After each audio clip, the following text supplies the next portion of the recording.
and it turns out that Cam and her mum don't really get on.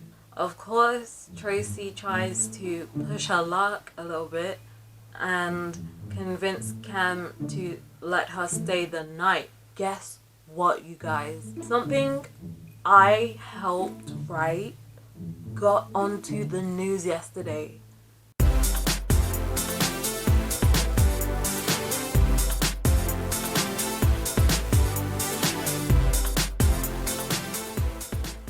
Hey guys! I am Charlotte the Starlet. These are my girls, Angel and Glitter. And this is my little boy, Seth. Today we're going to be reacting to The Story of Tracy Beaker by Jacqueline. This is exactly why I rarely hold up the actual book. It's so old that the front cover literally fell off. Anyway, since I am a mystery/thriller writer, I don't just react, I review. And the way I do it is simple. If I like something, I add a point, starting from the last episode's total. And if I don't, I take one off. Now, let's jump in. Tracy had just had that really big fight with Justine, where Tracy kind of ended up assaulting her repeatedly in the face. She made her nose bleed. Ting. Tracy gets onto the article she wrote for Cam. Here's some of what Tracy wrote. You can see the signs of suffering on little Tracy Beaker's elfin face. This very intelligent and extremely pretty little girl has been grievously treated when in so-called care. Cam raises her eyebrows and says, I can barely look after myself. Oh, do you know what that makes Tracy think? She's like, well then you need someone to look after you. Someone like me. Tracy really wants to be with Cam. Tracy is still trying to convince Cam to foster her. They're still out on their little trip to McDonald's. Tracy is refusing to take no for an answer. She is desperate. She must really be sick of living in that care home. She's so desperate that she literally cannot understand that Cam needs time to think about actually fostering Tracy and make her decision.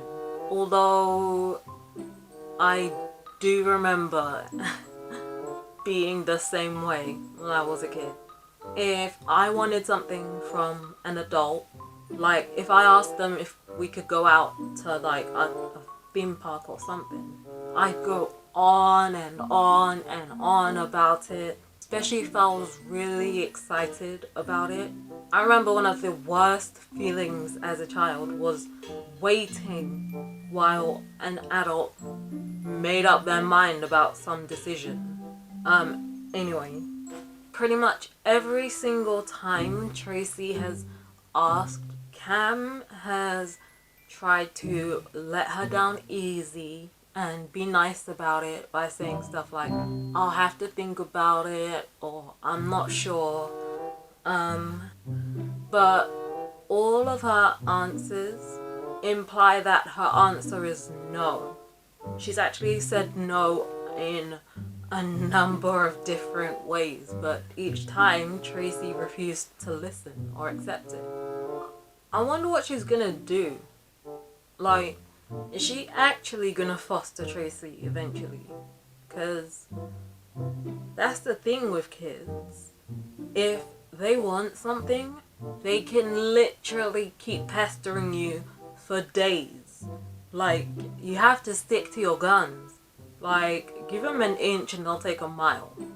Anyway, at one point, Cam asks Tracy if she's even thought about this fully. And she asks her if she's 100% sure that she wants Cam to foster her. Oh, wow. Do you know what Tracy says?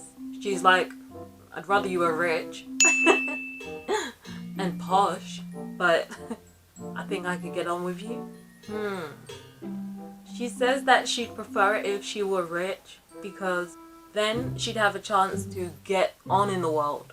I don't know if that's the only reason. Like, I actually hope that isn't true at all, because it's kind of sad that she believes people who aren't rich or posh can get anywhere in life. Although, to be honest, can you really blame her for thinking that?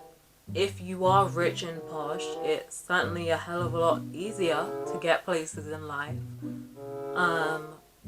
But at the same time, it's not impossible for other people to also succeed. So, on the topic of Cam essentially being a mum to Tracy, Cam mentions her own mum, and it turns out that Cam and her mum don't really get on.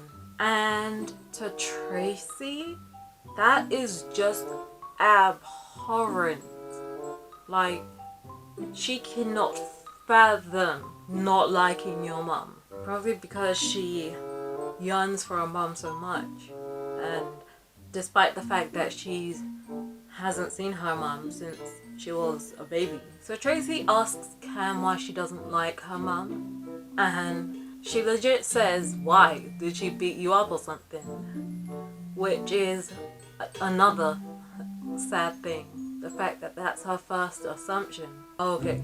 Phew. Thankfully, that's not the reason Cam doesn't like her mum. It's actually because her mum and her dad tried to make Cam exactly like both of them. And when Cam wanted to, be herself and be different, they couldn't take it and didn't accept it. So, sounds like they were trying to live vicariously through Cam. It also seems a little bit narcissistic, if you ask me. Bruh. Then Tracy asks if Cam sees them still. She says the only time she does is around Christmas. And you know what Tracy says? She's literally like, good. Then when I'm their foster granddaughter, they can give me Christmas presents. Like, honestly, Tracy, I'm craving cake. Nothing to do with anything, but had to let someone know. It's such a strong craving. Like, why? Why now? It's 9 p.m. Oh my days. Alright, so here they go again. Once Tracy mentions fostering, Cam once again tries to decline. Like, she tries to talk about how it really wouldn't work because of all the practical reasons. And the first example she gives is the fact that she has a really small house. She's like, but she kind of puts her foot in her mouth and says, my flat's really minute, you should see it. And Tracy latches onto that suggestion with an iron grip. And she's like, oh great, can we go there now? Of course, Cam only meant this like as a figure of speech, but Tracy's trying to take it literally. Oh, are you kidding me? Cam actually kind of gives in. She tells Tracy, yeah, I would take you back to my flat, except I told Jenny, the head care worker, that I'd bring you back after lunch. However, Tracy manages to convince Cam to ring up the care home and let them know that she'll bring Tracy back that evening. Oh my days. And then of course Tracy tries to push her luck a little bit and convince Cam to let her stay the night as well, and then bring her back the following day. Tracy, you've already got more than you bargained for. Like, Cam is really stretching herself for you. But anyway, Cam agrees to bring Tracy back to her house so that they can both play this game where they pretend that they are two posh ladies that are just meeting up to have afternoon tea together. Right, so on their way to Cam's house, damn, Cam really is spoiling Tracy today. The original plan was just to go to McDonald's. Like, now, not only has Tracy had a Big Mac, chips, 2 strawberry milkshakes, but she's also had a big old bag of Smarties, and now Cam has just stopped by this little bakery where she buys something that gets wrapped up in a box and is apparently for their little tea party that afternoon. Probably a little cake or something. It really does seem like the more time Tracy and Cam spend with each other, the more attached Tracy becomes. Oh, okay. They finally got to Cam's house. Bruh. Tracy's in legit shock at the state of Cam's house. The terms she uses for it are weenie, shabby, and in far worse nick than the home. Home with a capital H, so the care home. And Tracy is legit astounded by the fact that Cam leaves her pajamas all over the floor. But then again, so do I. Oh my gosh, please tell me I'm not the only one. Like, do any of you guys? I need to prove this point to my parents, okay? It's not just me. Yeah, but anyway. She literally warned you, Tracy. And you're still shocked. Oh, interesting. First thing Tracy does when she gets over the shock of Cam's house is she makes a beeline for the bookshelf to check out the stuff she's written before. But she's disappointed when she finds everything Cam's ever written completely boring. And Tracy makes a little promise to herself that she'll make Cam write better books when she moves in with her. Goodness, the way Tracy's going is reminding me of boys that are so persistent and kind of elbow their way into your life. Like, you go out with them one time and then next thing you know, they try to claim you as their own. Anyway. Oh, Cam has a typewriter. Oh my days. I have always wanted a go on them. Like, I have to try out a typewriter at least one time in my life. I've literally never seen one in real life before. I've only ever heard about them on TV or in books like this. Aww. Tracy types out this cute little message on Cam's typewriter for her. It says, "Dear Cam, I'll be the bestest foster child ever, you'll see. With love from Tracy Beaker, the girl whose stomach didn't explode." Oh my god. I didn't mention this earlier, but Cam made a joke about Tracy being on the news as the girl whose stomach exploded because she's eaten so much during this outing with Cam. Speaking of the news, oh my god, guess what, you guys? Something I helped write got onto the news yesterday. I was beside myself.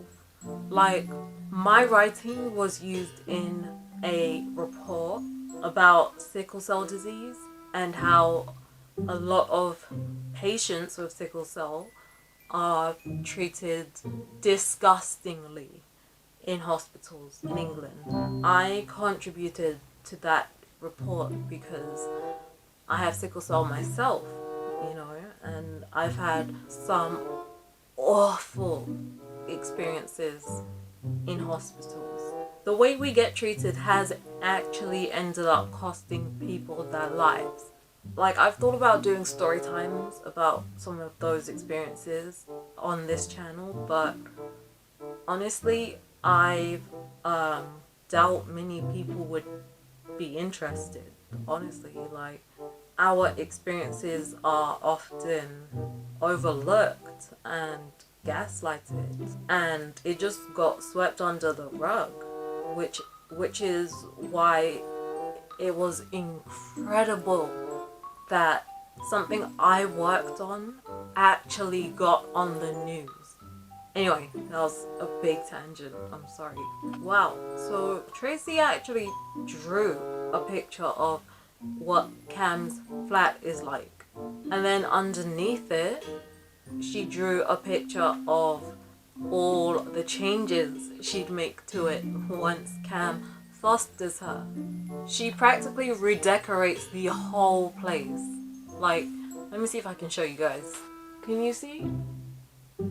The one on top is Cam's actual house, and the one underneath is Tracy's ideal house. So, it turns out that Cam did buy a big old cake for Tracy. It's technically a birthday cake, like a standard round Victoria sponge cake, which is basically sponge, like I said, but with cream and strawberry jam in the middle. But this one also has icing on top, and Cam even spells out Tracy's initials in Smarties on the top of it. Like, look, like, can you see that? Bruh, Cam and Tracy are legit eating the whole entire thing. I still want some. Oh my goodness. After all of that, after everything Tracy has pulled, she still asks for something else. Like, after eating 75% of this big old birthday cake, Tracy and Cam get talking about birthdays and everything. And Tracy is like, yeah, we've got this birthday cake. Shame we haven't got any presents, though. Hint, hint, Cam. Honestly. And Cam gives in. Again. Oh my gosh. She legit looks all around her room for anything that can act as a present to pacify Tracy. Tracy is expecting just another boring old book from Cam. Oh, but she actually doesn't get that. Instead, she gets the Mickey Mouse pen that Cam and all the other kids at the care home loved so much. Oh my god. That meant so much to Tracy that she had to fight back tears. Damn, something as simple as a pen means the world to this care kid without any parents to look after her. No, it's gonna make me cry again. Just like the last video I did. Wow. Anyway, after that, Cam finally takes Tracy back to the care home. Oh my god, Tracy legit doesn't want to go back. I really feel for her. Oh my god. She's literally drawn a picture of her clinging onto Cam's leg and the head care worker, Jenny, trying to pull her off it into the house. The reason Tracy was so reluctant to go back was because she enjoyed herself so much that she didn't want to stop enjoying herself.